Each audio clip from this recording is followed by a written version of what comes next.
Bismillahirrahmanirrahim. Alhamdulillahirabbil alamin.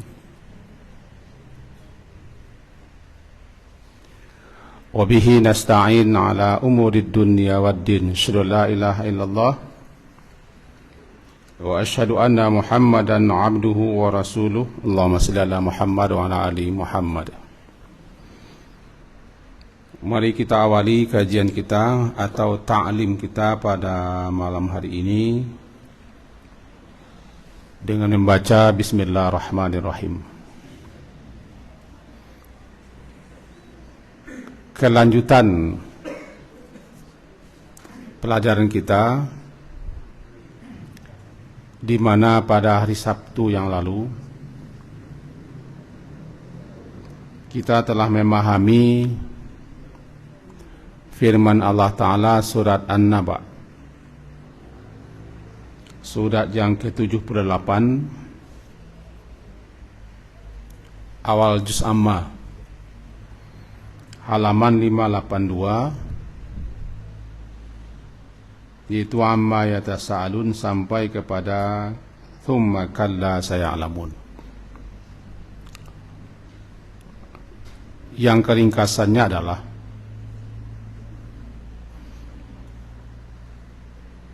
bahwa tatkala Nabi sallallahu alaihi wasallam menyerukan, menyampaikan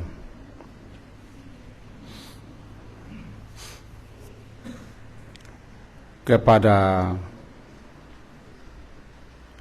orang-orang Quraisy Makkah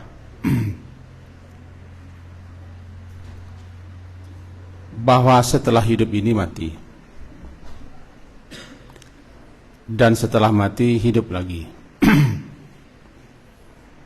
Itu hidup yang kedua. Ananda, saya terbiasa mengajar di sekolah. Orang terbiasa mendengarkan apa yang saya sampaikan. Kalau Ananda tidak bisa mendengarkan, saya persilahkan baik-baik duduk di luar. Bisa dipahami? Saya mengajar. Saya biasa ceramah siang malam. Yang saya sampaikan bukan cerita, tapi ayat. Jadi kalau Ananda bermain-main dengan saya, silakan di luar. Kalau bicara ribut dengan saya tidak masalah, tidak mendengar. Karena bapak kita, ibu kita biasa mendengarkan ceramah bersambung. Taklim namanya. Bisa dipahami? Yang perempuan bisa dipahami? Saya janji, kalau Anda keluar.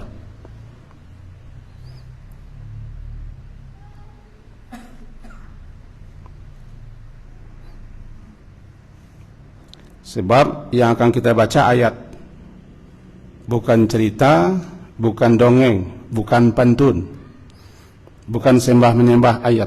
Kalau terbiasa kita tidak mendengarkan ayat, berarti kita tidak menghargai kalam Allah, firman Allah yang jilbab hitam.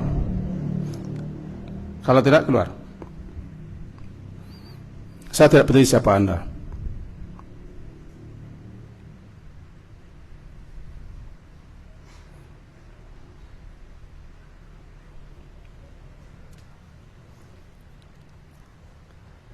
Saya tidak marah, tapi harus dikatakan, kapan lagi Anda mau mendengarkan ayat bahwa ini firman Allah, bukan kata manusia,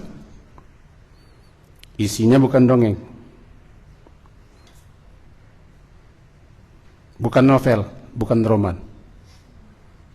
Selaku kita umat Islam, orang beriman harus mendengarkan baik-baik. Bisa paham?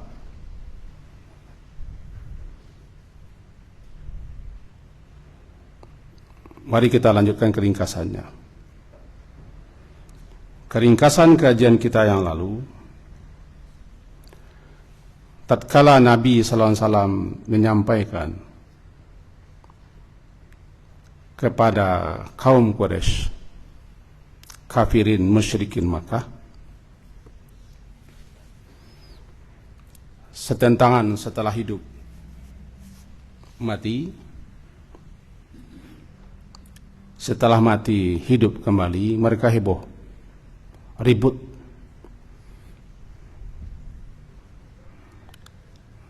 Saling tanya bertanya tentang berita itu. Kebanyakan tidak percaya, tidak yakin. Bahkan berolok-olok malah menuduh Nabi gila. Karena mereka tidak yakin setelah mati badan kita hancur, tulang belulang berserakan, daging-daging sudah habis, akan hidup lagi. Nah, itu makanya mereka ribut, heboh. Amma yatasaalun anin naba'il azim, dan seterusnya. Kedisian kedua, bahwa kita yang hidup ini pasti mati. Meyakini mati itu tidak perlu beriman, karena orang kafir juga yakin bahwa akan mati. Orang musyrik pun yakin bahwa akan mati. Siapapun yang namanya manusia yakin mati, tapi masalahnya yang tidak diyakini hidup lagi setelah mati. Nah, makanya heboh, ribut. Nah, makanya kalla sa'alamun thumma kalla sa'alamun. Jangan begitu. Kalla itu kan untuk membantah. Sekali-kali tidak, sekali-kali jangan begitu. Kelak kalian akan tahu, saya alamun. Diulang 2 kali. Kelak kalian akan tahu akibatnya. Daripada kalian tidak percaya, kalian nanti akan merasakan azab siksa. Sebab kalau tidak percaya berarti tidak bersiap, tidak berbekal, tidak berbenah. Tidak percaya hari akan hujan, orang nak bawa payung. Tidak percaya ada orang razia, tidak bawa helm. Tidak percaya nanti ada hari kiamat, ada hari akhirat, ada hari pertanggungjawaban, hari pembalasan. Orang tidak bersiap. Nanti karena lantaran kamu tidak percaya, ketika tiba saat dan masa itu, baru kalian ya'lamun, saya alamun, akan tahu akibatnya. Sampai sini keringkasan kajian lampau. Maka malam hari ini kita lanjutkan. Alam naj'alil arda mihada. Khususnya untuk yang tidak yakin, yang tidak percaya, atau berolok-olok atau bermain-main, maka kepada mereka diarahkan ayat ini. Itu diarahkan untuk merenung, memikirkan, melihat, memperhatikan bahwa Allah Ta'ala yang Maha Kuasa, Maha Perkasa, menyuruh kita untuk melihat, memperhatikan, mempelajari, merenungkan ciptaannya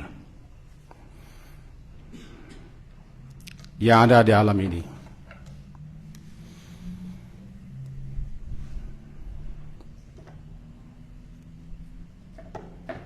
Alam naj'alil arda mihada. Kata-kata alam, bukankah, atau diterjemahkan di sini, bukankah kami telah menjadikan. Bentuknya pertanyaan, tapi sifatnya menetapkan. Jawabannya ya. Bukankah kami telah menjadikan al-arda, bumi ini, mihada, sebagai hamparan. Ini mengarah kepada ilmiah. Mihad itu mahdun. Mahdun, mim, ha dan dal, mahad. Asal muasalnya mempersiapkan sesuatu, lalu dibentang dan dihamparkan dengan halus, lembut dan nyaman. sehingga bisa dimanfaatkan, dipergunakan. Namanya mihada. Sama dengan ayunan. Ayunan itu namanya mahad. Seperti tuntutlah ilmu itu minal lahad ilal mahad. Ayunan. Ayunan, buayan, dipersiapkan sedemikian rupa, dihamparkan, dibentangkan dengan lembut, dengan halus, nyaman, sehingga sang bayi di ayunan itu merasa enak dan nyaman. Nah, digambarkan bumi ini seperti itu. Bumi dipersiapkan oleh Allah yang menciptakan, dihamparkan, dipersiapkan segala sesuatunya, sehingga orang bisa nyaman, bisa tenang untuk hidup di hamparan bumi yang bundar ini. Namanya mihada. Bukankah kami telah menjadikan bumi ini sebagai hamparan, sehingga kalian, hai manusia, terutama yang mengingkari, yang tidak percaya akan kemahakuasaan Allah,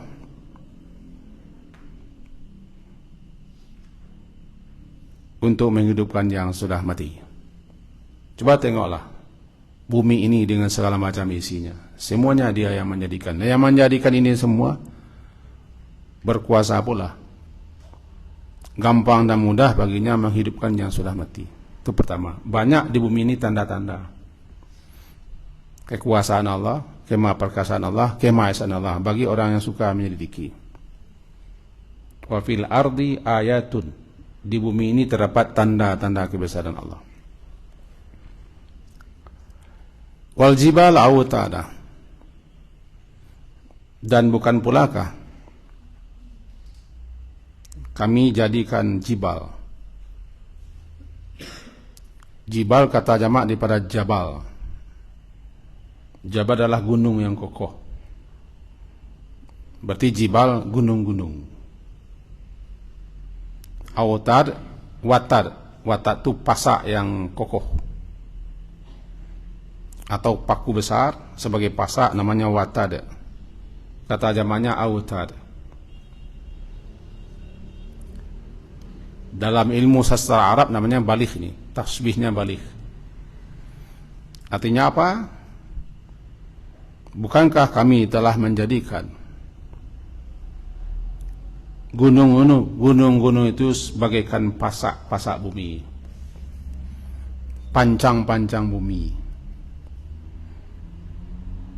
Maka di sini diajari kita bahwa gunung-gunungnya ada yang demikian kuat dan kokoh, tidak ubahnya bagaikan pasak-pasak. Dengan pasak-pasak itu menjadi kokoh sesuatu, menjadi kuat dan tidak goyang dia.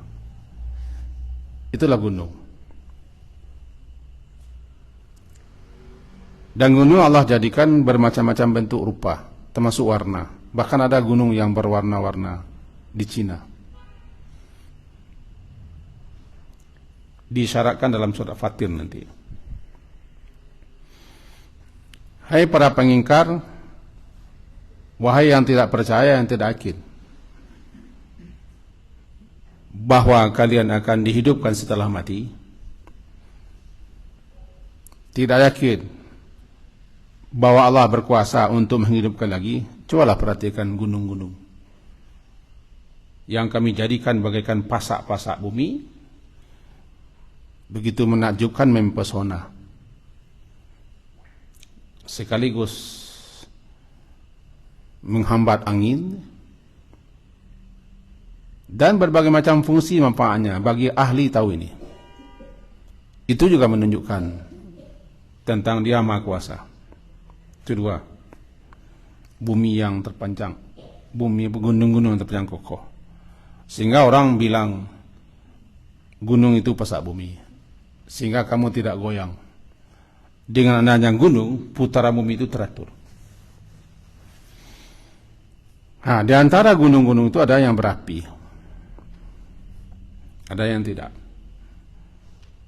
Di samping gunung ada bukit-bukit.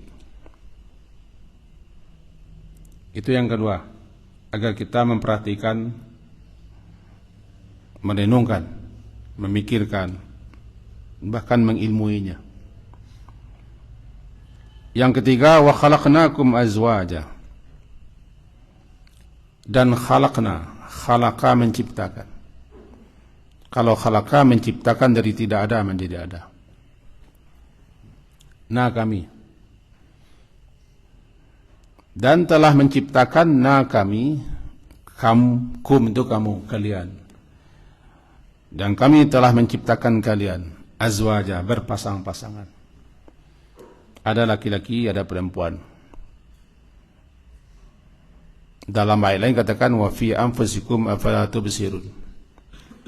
Pada diri kamu sendiri terdapat tanda-tanda yang menunjukkan kemahabesaran, kemahakuasaan Allah, termasuk dengan diciptakannya kamu berpasang-pasang laki-laki dan perempuan.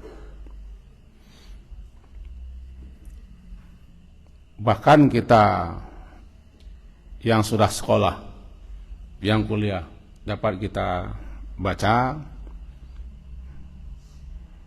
semenjak penciptaan mani lagi.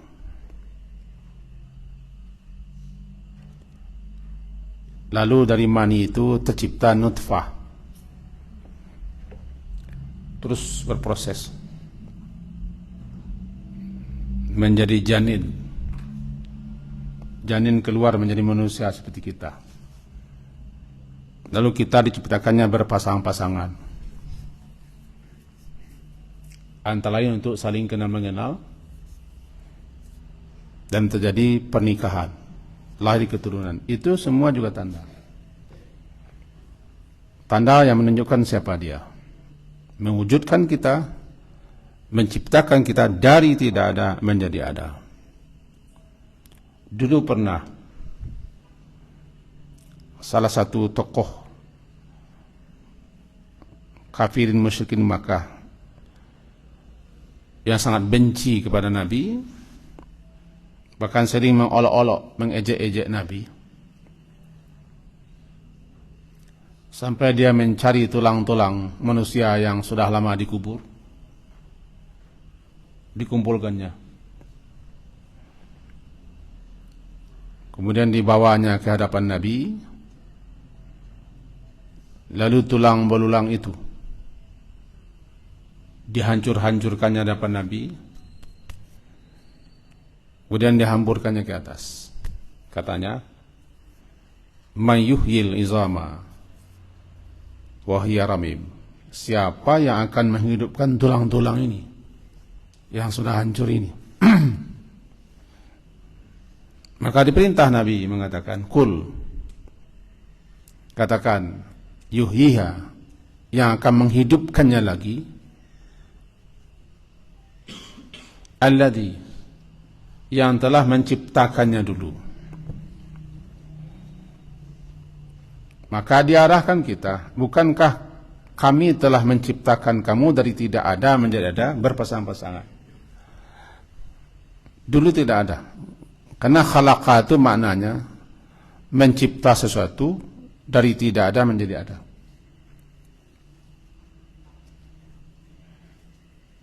Tidak ada contoh bandingnya. Dicipta ada maksud, ada tujuannya. Namanya khaliq, yang mencipta. Kita makhluk. Khaliq yang mencipta, kita makhluk. Nah, sang pencipta menciptakan kita manusia, salah satunya berpasang-pasangan. Ini juga menjadi tanda yang bisa kita lihat, karena kita adalah manusia, manusia yang dicipta. Yang keempat, wajalna naumakum subata. Ja'ala menjadikan kami, dan kami menjadikan, atau telah menjadikan kami, naumakum, naum, tidur. Naum tidur, kum kamu, tidur kamu, subata, untuk istirahat. Ada dua yang kita pelajari sini, naum, betul, naum tidur. Yang kedua subata. Subata istirahat. Subat itu asal katanya sabat. Sabat itu terputus atau berhenti. Maka dikatakan dengan tidur dengan subat, orang yang tidur sudah terhenti, terputus aktivitasnya, berhenti segala macam apa yang dilakukannya di sehari. Apa namalah subat. Kemudian lama-lama berkembang maknanya istirahat. Karena orang istirahat itu adalah orang yang menghentikan aktivitas dan kegiatannya, kerjanya. Maka jadilah tidur itu sebagai untuk menghentikan segala macam aktivitas sehingga orang bisa istirahat. Subata namanya. Dan tidur itu salah satu nikmat yang jarang kita syukuri. Salah satu obat yang paling mujarab adalah tidur. Kata orang medis, setiap siapa berobat pasti dikasih pel untuk tidur. Karena tidur itu untuk istirahat. Kelelahan di sehari, keletihan sehari, Allah jadikan tidur sebagai obatnya untuk istirahat. Dan itu suatu ayat, suatu tanda. Bagi orang tidak tidur dan susah tidur, baginya itu suatu siksaan. Siksaan tersendiri. Sekarang di sini ada naum namanya, tidur. Naum tidur. Tidur itu dikatakan saudaranya mati. Atau tidur itu mati kecil. Sementara mati besar adalah mati. Bangun pagi adalah berbangkit kecil. Berbangkit besar, hidup kembali dari akhirat. Ini dua. Kami jadikan tidur kamu untuk istirahat. Juga tidur itu sebagai peringatan. Akan ada nanti namanya tidur, sebenarnya tidur itu mati. Di mana letak tidur sama dengan mati? Pertama, ketika kita tidur, roh kita keluar. Ketika mati, roh juga keluar. Tidur, karena roh sudah berada di luar, maka kita tidak tahu apa-apa dan tidak merasa apa-apa, tidak melihat apa-apa, tidak mendengar apa-apa. Karena roh tidak ada. Begitu juga orang mati. Bedanya, kalau mati rohnya pergi selama-lama tidak kembali. Kalau tidur rohnya pergi keluar sementara. Nanti kapan diizinkan kembali, kembali dia, hidup dia, terjaga dia, terbangun dia. Bangun namanya. Nah itu menjadi ayat.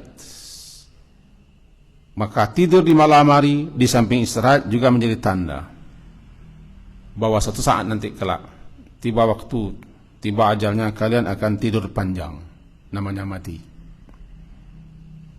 Bangun pagi juga sebagai ayat. Setelah kamu tidur, kamu bangun. Makanya pagi hari kita berdoa, ahyana ba'da ma amatana wa ilan nusyur, yang telah menghidupkan kita setelah kita mati semalam, karena tidur itu mati. Begitu juga nanti setelah kita mati betulan, kita juga akan dihidupkan lagi di akhirat. Ini namanya juga ayat, tanda yang menunjukkan bahwa Dia Maha Kuasa untuk menghidupkan lagi setelah mati. Setiap bangun pagi kita diingatkan, kita pagi bangun, satu saat nanti kita juga akan bangun. Bangun pagi hari ini setelah tidur, nanti setelah mati juga kita akan bangun. Bangunnya kapan? Di hari akhirat. Bangun selama-lamanya tidak akan mati-mati. Bangun lagi, berbangkit lagi, untuk disidang, diadili, dimintai pertanggungjawaban tentang apa yang kita lakukan selama hidup ini. Itu yang berikutnya. Seterusnya, waja'alna al-laila libasa. Dan ja'alna, ja'ala menjadikan kami lail, malam itu libas. Libas pakaian. Kalimatnya adalah kami jadikan malam itu bagaikan pakaian. Pakaian untuk menyelimuti badan, untuk menjaga badan, memelihara badan daripada kedinginan. Maka malam juga begitu. Malam dijadikan oleh Allah libasa, bagaikan pakaian yang menyelimuti orang. Terlalu banyak nikmat malam. Suasana malam cocok untuk tidur, cocok untuk istirahat. Dia menyelimuti kita, diselimuti oleh kegelapannya. Lail itu bahasa kitanya hitam. Dikatakan malam itu dengan lail karena malam itu gelap hitam. Ini harus diingat, ini nikmat besar. Dan malam itu aslinya bumi malam, gelap. Siang itu pendatang ke bumi kita. Dan begini bagi anak sekolah jelas itu. Bumi ini planet gelap.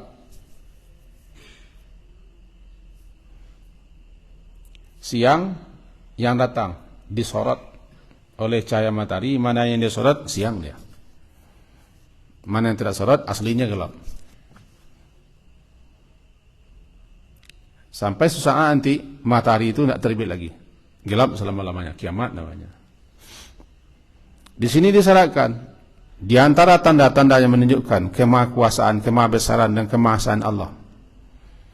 Itu kami jadikan malam itu bagaikan pakaian yang akan menyelimuti seluruh yang ada di bumi ini ketika malam hari, sehingga dia dapat dengan nyaman dan tenang tidur sebagai istirahat.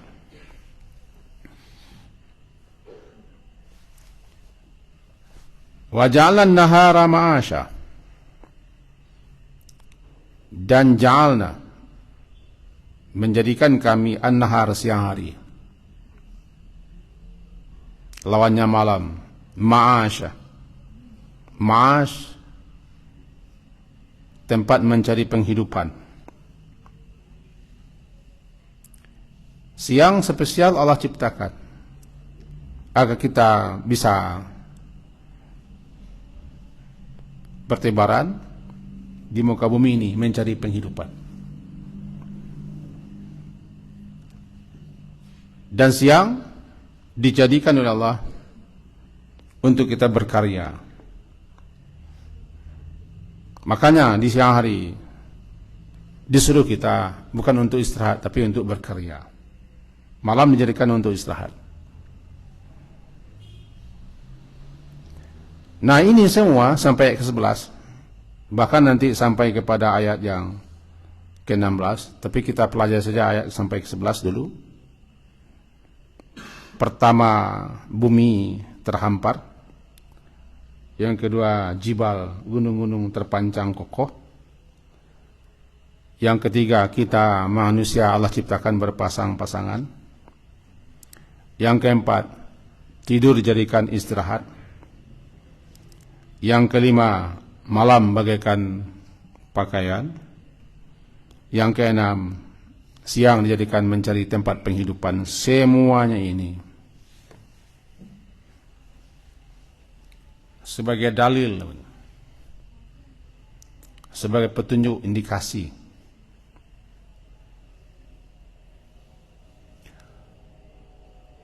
bahwa kehidupan kedua itu ada. Kenapa? Perhatikanlah yang enam ini dulu. Siapa yang menciptakannya, yang menjadikannya, yang mengaturnya, yang menjaga memelihara yang enam ini? Yang berkuasa, yang maha kuasa. Nah, yang menjadikan, yang menciptakan yang enam ini juga berkuasa, mudah dan gampang baginya untuk menghidupkan yang sudah mati. Jadi titik tekannya tetap adanya kebangkitan hidup lagi. Untuk itu kita jemput yang lama supaya terbayang lagi. Saya rasa bagi kita-kita, terutama bagi anak-anak kita yang masih muda dan remaja, yang baru hidup, perlu diingatkan ini. Itu diingatkan tentang perjalanan hidup.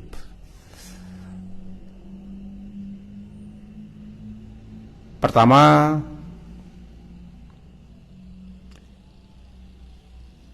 kita dulu sebelum menjadi manusia seperti ini, ruh-ruh kita berada di alam ruh.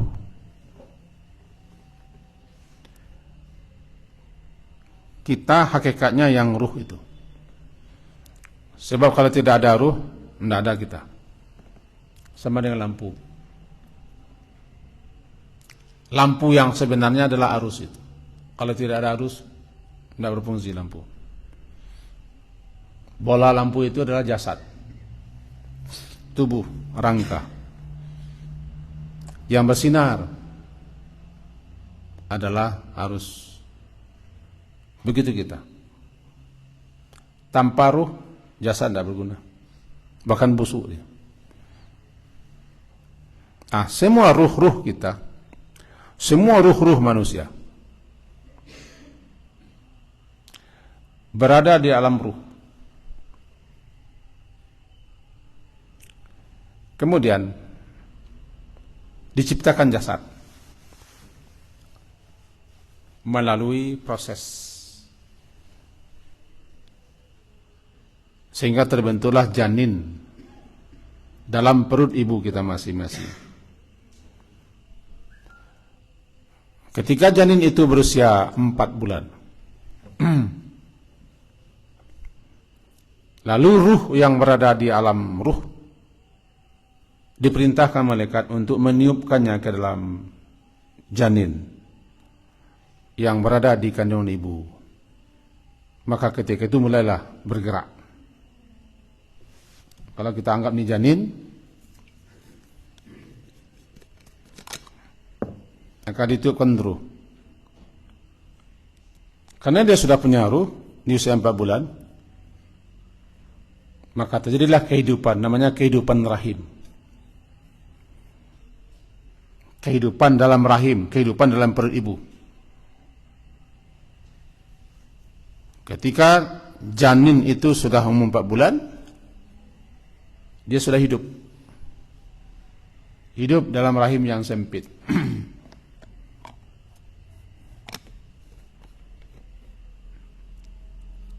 Sampai satu saat nanti, setelah mencapai usia 9 bulan lebih kurang, lalu kemudian lahir, berpindah alam, tadi daripada alam rahim, berpindah ke alam dunia, lengkap dengan jasad. Alam dunia yang kita tempat sekarang adalah alam tempat kita untuk bertugas, berkarya, beraktivitas.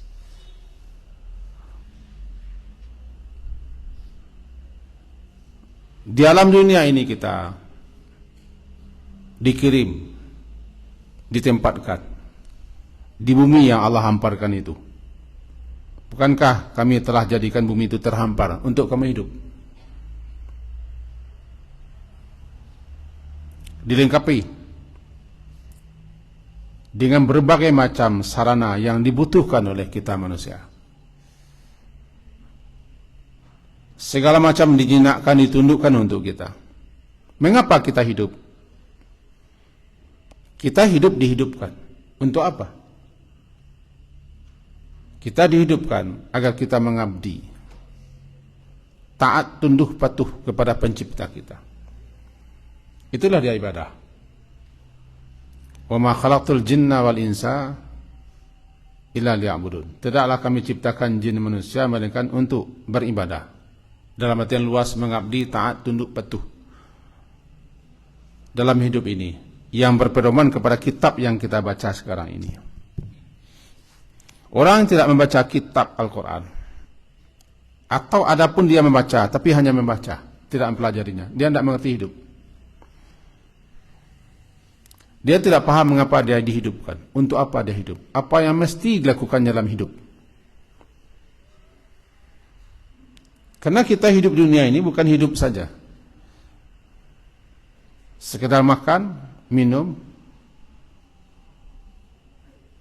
main-main, tidur, bukan hanya itu. Itu tidak punya misi. Tidak pun jadi manusia bisa.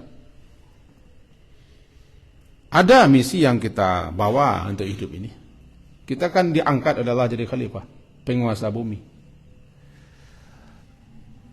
Maka kelolalah bumi ini, hidup di bumi ini, yang setelah kami hamparkan, kami mudahkan. Ini pedomannya, ini petunjuknya, laksanakan semua.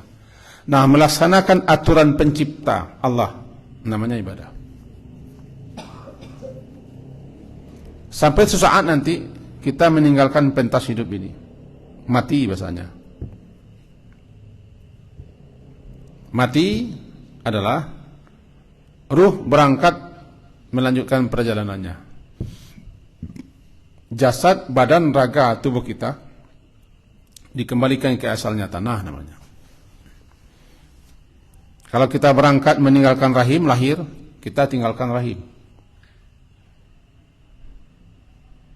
Bahkan pembungkus kita tinggalkan, dibenamkan. Nah, ketika kita meninggalkan dunia juga begitu, kita tinggalkan badan. Berakhir dan selesailah tugas badan, jasad, raga, tubuh kita. Dan harus dikembalikan lagi ke asalnya, itu tanah. Itu makanya dikuburkan. Habis kerja badan. Kita yang ruh melanjutkan perjalanan. Kemana kita melanjutkan perjalanan? Ke alam barzah namanya. Alam di mana semua ruh-ruh yang telah selesai tugasnya di dunia, ruh-ruh yang telah meninggalkan jasadnya, berada di alam barzah. Semenjak Nabi Adam, di situ berkumpul semua. Dan di alam barzah itulah ruh atau kita telah mulai merasakan akibat. Akibat telah mulai kita rasakan akibat apa yang kita lakukan dalam hidup ini. Yang tidak bersiap, yang tidak berbekal, yang tidak menjalankan tugas, dia sudah mulai merasakan kesengsaraan.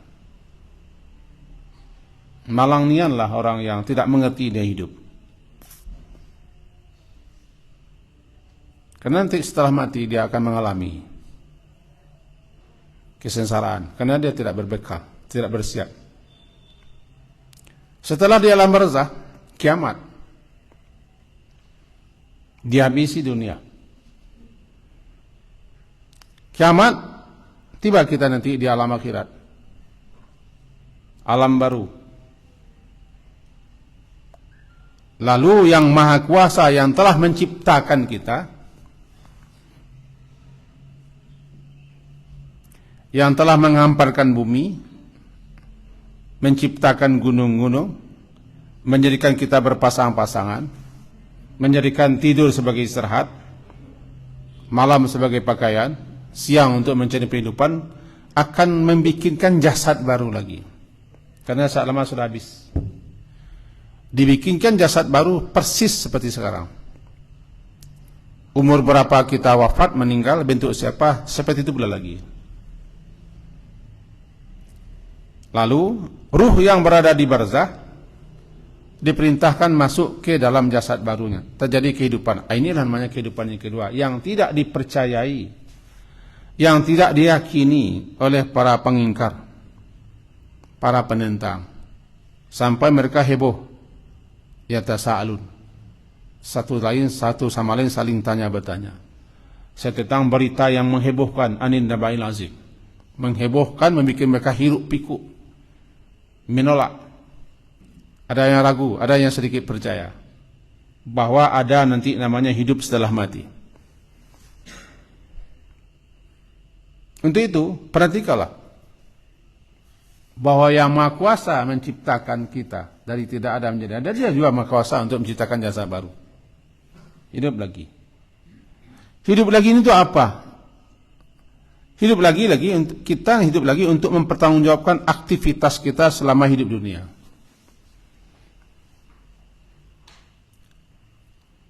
Siapa yang diterima segenap aktivitasnya, amalnya, ibadahnya, ketaatannya, beruntunglah dia. Dia ditempatkan di tempat kehidupan yang abadi, kenikmatan yang luar biasa, namanya surga. Siapa yang tidak, neraka. Inilah selintas perjalanan kita.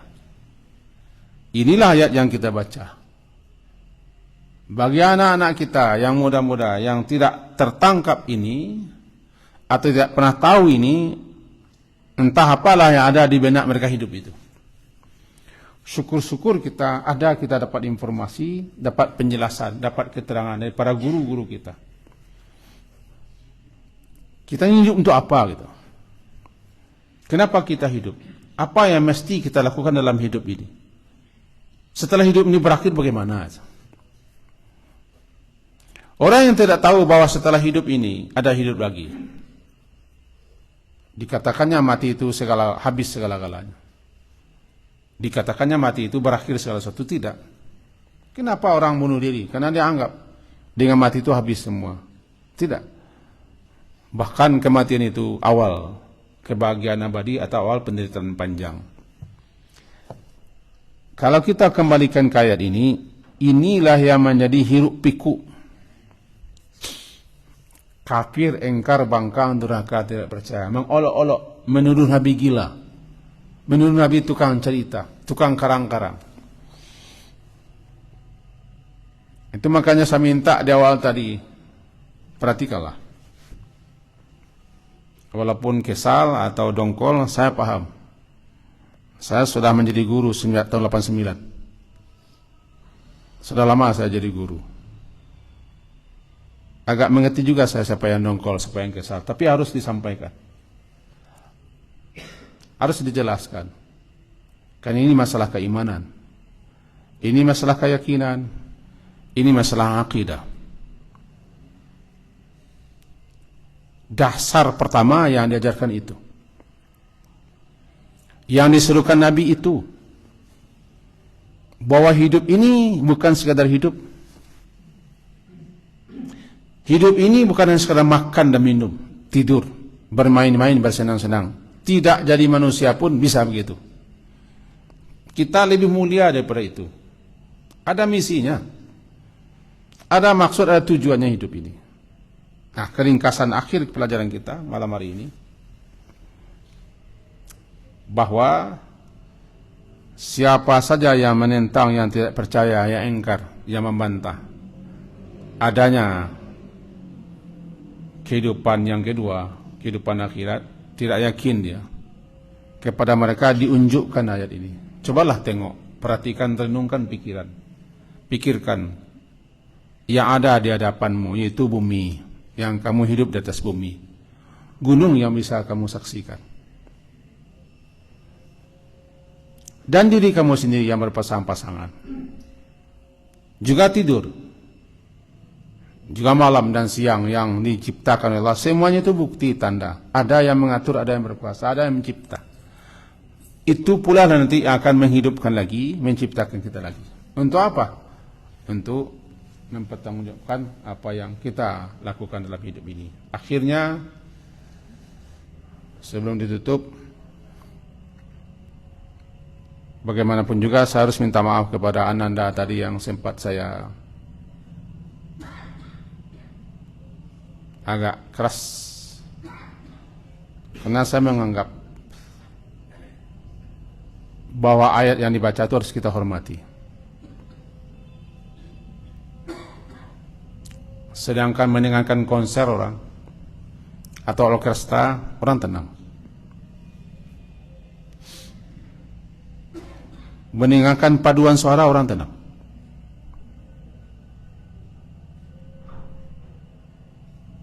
Ini adalah kalamullah, firman Allah Ta'ala. Kalau kita gaduh, kalau kita ribut, ketika ayat-ayat Allah, firman Allah Ta'ala yang telah menciptakan kita,